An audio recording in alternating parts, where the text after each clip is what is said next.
Good day mga tol. Merry Christmas sa ating lahat. Advance Happy New Year. Muli ang iyong lingkod Alpha Omega Guerrero 129 aka Dongji. Kamusta mga tol? Sana ay nasa mabuting kalagayan kayong lahat, no? For today's video mga tol is natin yung i-flex ko yung bago natin kinakasa na General Round X7, no? Then tapusin nyo panood ang ating video mga tol para maano nyo yung mga paliwanag natin at para din na alam nyo yung gamit na dinadala nyo. So yun lang mga tol, panoorin nyo ng buong ating video. So ito yung ano natin tol, ito yung X7 natin na General Round. Yan.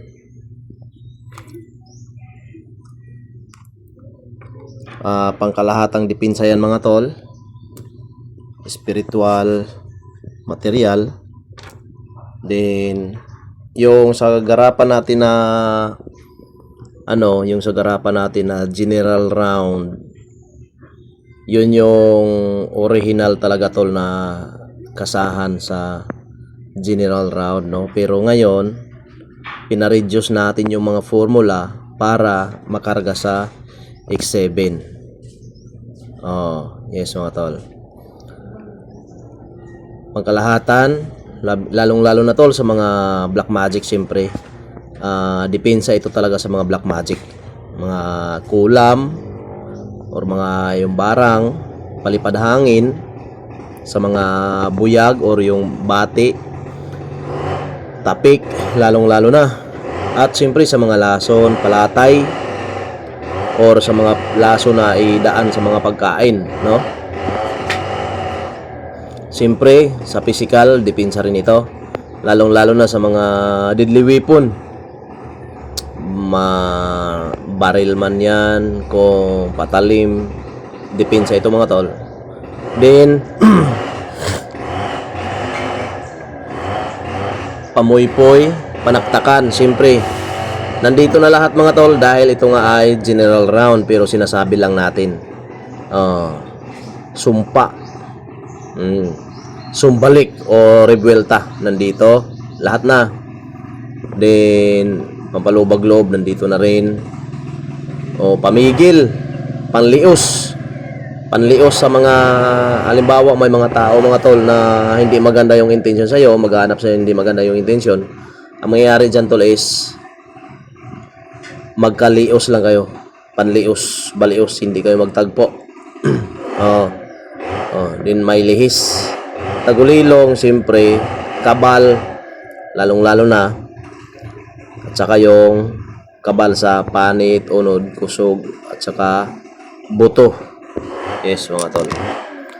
Then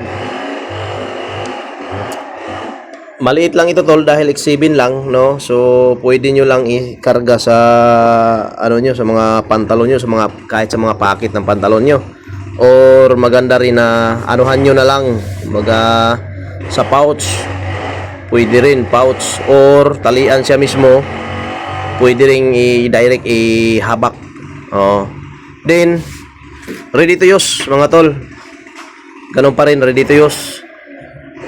Pwede nyong dalhin kahit saan kayo magpunta, walang problema yan. Malamay man yan, sementeryo, kung saan lahat na. Kahit kung ihabak nyo ito mga tol, kahit sa pagligo nyo ng dagat or sa mga suba, sa mga saan yan, mga falls, walang problema tol, walang problema. Ang bawal lang nito mga tol is yung gagamitin o kaya dadalhin natin sa pagnanakaw, hold up, tulis, mga ganyan. At siyempre huwag magmura, yun ang importante rin yun, huwag magmura din sa pag-iapid o sa asawa ng may asawa.